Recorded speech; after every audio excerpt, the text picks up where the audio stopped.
Joined here by University of Colorado President Bruce Benson, who announced today that he'll be stepping down next year after 11 years leading the CU system. You've worked this long. Why quit now? That's a great question. Well, I just turned 80 also, so you probably wouldn't know what that feels like. I would not.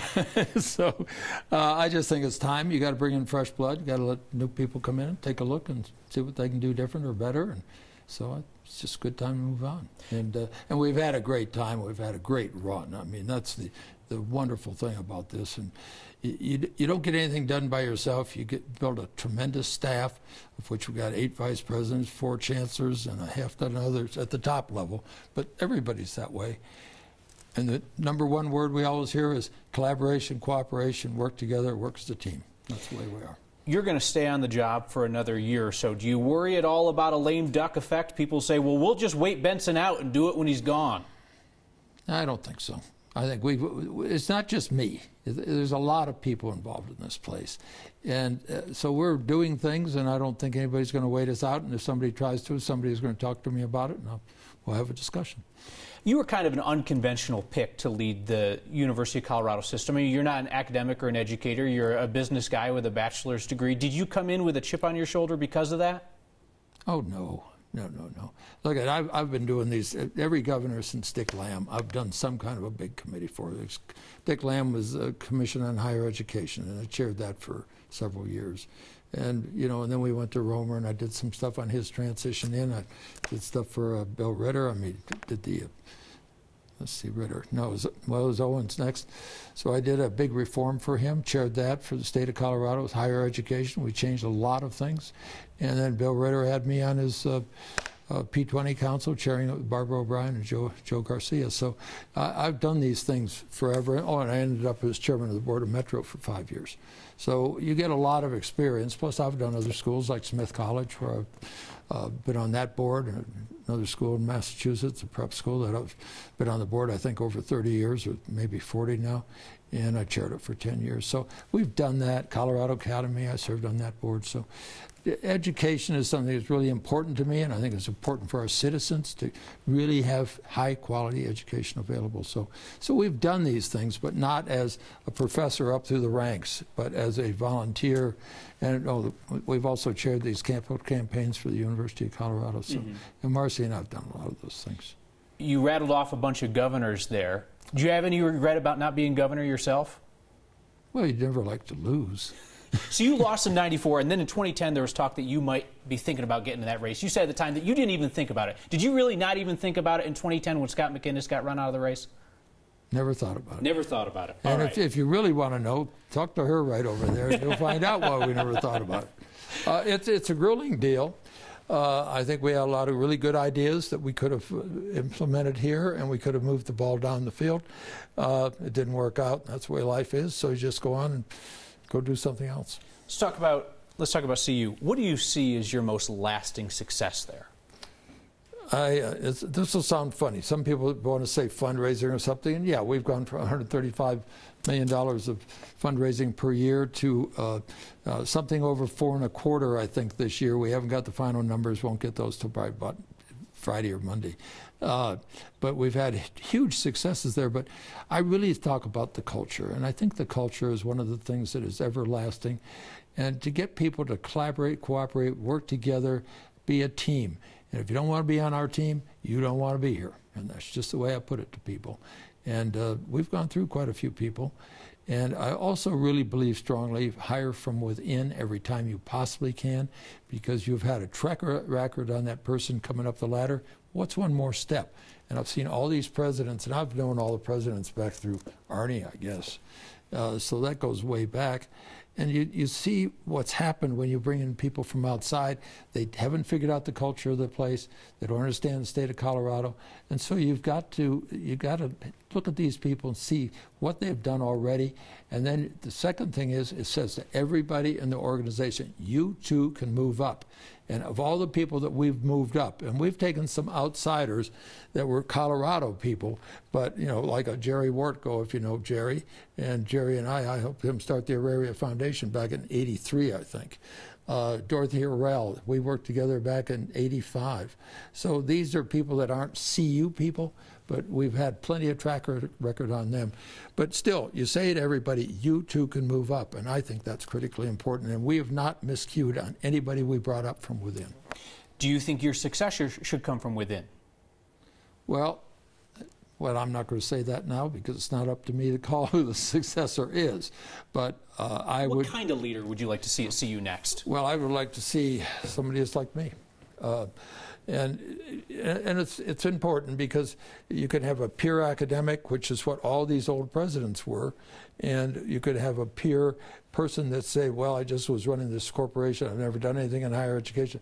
So I like a little of a hybrid where somebody has really spent some time on governing boards and doing other things and working to better higher education. So I would obviously like to see that because you better understand the culture of the faculty. And a friend of mine was just named president of another institution, and we had a long talk, and he sent me an email, and he said, how fast can I move with the faculty? And I said, baby steps, because you've got to get people to buy in. We have shared governance, and people don't understand that in the business community. So you say that you would like the next president to be somebody like you. You succeeded former Senator Hank Brown. Do you think, though, that CU would be missing the boat if they choose another, with all due respect, older, wealthy, conservative, white guy to be the president? That's a loaded question. I think they ought to pick the best guy they could possibly find, or lady, and I think that females are really important. There's some awfully strong females. I got an email from the past president of Michigan today, and she's a wonderful person, and she said she's going to be moving to Colorado now that she's retired there, and she's at the AAU, and she's just redone her apartment here, and she'll be coming back. So you look at somebody like that who is a true star. So I'm not hung up on anything, and she is pure academic, by the way. So you bring up the role of women in the university, and as it relates to CU, a lot of the media headlines have been around the football program before your tenure and then during your tenure. Why do you suppose that CU seems to have such a persistent problem respecting and protecting the women who are in and around that football program? Well, I'm not going to say what happened before because I know too much about it, and it's a problem, and it's people, and we need to make those changes. We've made those changes. We had one little incident this year, which our people followed all the procedures that they've always followed, but when you got more deep investigation, there were some other things we should have looked into. So that was one situation. We handled it. We took care of it. We've made corrections. And we've beefed up more of our Title IX stuff. You don't think it's a culture thing? You think it's an individual people thing? I think it's individual people. If you look at that as one guy, it was not a lot of people. Where in the past, some of those were multiple instances.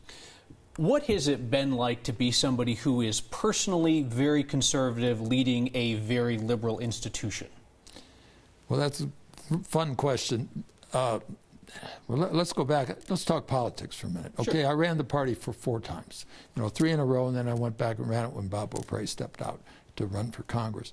So we have had experience of working with people. We have to work on both sides of the aisle. We get nothing done at the University of Colorado if we did not work the other side of the aisle. So I don't worry about this. And I almost hesitate to tell you this, but some people gave me a surprise birthday party, 25 women, mostly Democrats, who are people I've worked with on boards, advised them on what to do, helped them in their endeavors, and we don't agree on politics. That's fine, but let's agree on what's important. What's important right now is creating a great educational environment for our students. CU has taken strides toward ideological diversity during your time in charge there with the Center for Western Civilization, the visiting scholar in conservative thought, a chair set aside for a conservative. Why does conservative thought need a subsidy? Well, I don't know if they need a subsidy. I think that maybe we would get some pushback if we said we're going to take this out of the academic budget. And so we said, let's do it this way. Now, let's go back to that, because Western Civ was put in before I got here. They had the wrong person running it. Nothing happened. We got rid of that person, brought in a new person. We started creating certificates. And then this idea of a conservative chair came along. And my predecessors, 2 of them, tried to do it at Boulder. One of them tried to do it at another institution. They failed. So I talked to my chancellor, and I said, we've got to get this done. And he is not a conservative. And he said, I agree with you. We will get it done. So we did. So we have 5 donors and 5 faculty, and they select these chairs. We started with 1 as an experiment. The first one, Stephen Hayward, came. He had a good year. He went back to Pepperdine, and I saw him sometime last year, I think. And I said, how's everything at Pepperdine? He says, I'm not at Pepperdine. He said, I told you when I started, if this worked, other people would do it. I'm now at Berkeley putting it in. So we're putting your programs in at Berkeley. So now we've had 5 in a row. This is a 1-year experiment. We got 5 in a row. We're going to have 2 this fall. We're working on endowing a permanent chair, and we'll get that done. So go back. Let's think back. 100 years ago, faculty ratios were 1-to-1, liberal conservative. Then it got up to 4-to-1, and then 5-to-1, and now we're 10-to-1 or 12-to-1. We have to have all perspectives out there, and it's critical that kids get.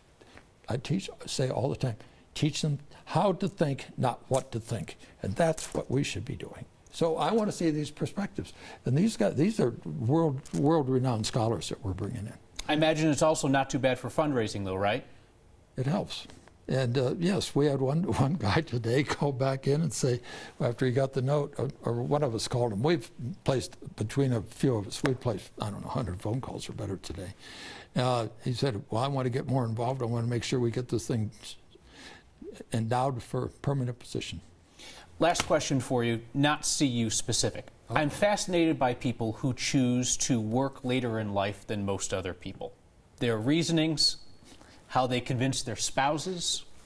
What has been your story as to why you didn't cash it in and sit on a beach 15, 20 years ago? Gotta go crazy.